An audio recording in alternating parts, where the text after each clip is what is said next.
গাজীপুরে চাঁদাবাজির প্রতিবাদ করায় পুলিশের সামনে প্রকাশ্য দিবালোকে এক সাংবাদিককে বেধড়ক পিটিয়ে হত্যা করেছে একদল দুর্বৃত্ত। বুধবার ৬ আগস্ট বিকেলে গাজীপুর জেলা শহরের সাহাপাড়া এলাকায় এ ঘটনা ঘটে।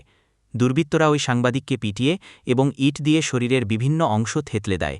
এতে ঘটনাস্থলেই তার মৃত্যু হয়। এ সংক্রান্ত ভিডিও সামাজিক যোগাযোগ মাধ্যমে ছড়িয়ে পড়েছে।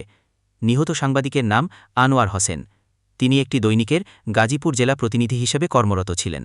প্রত্যক্ষদর্শী ও স্থানীয়রা জানান, শহরের রেলগেট ও সাহাপাড়া এলাকায় ফুটপাত থেকে অবৈধভাবে চাঁদাবাজির প্রতিবাদ করায় ক্ষিপ্ত হয়ে দুর্বৃত্তরা আনোয়ার হোসেনকে বেধড়ক মারধর করে।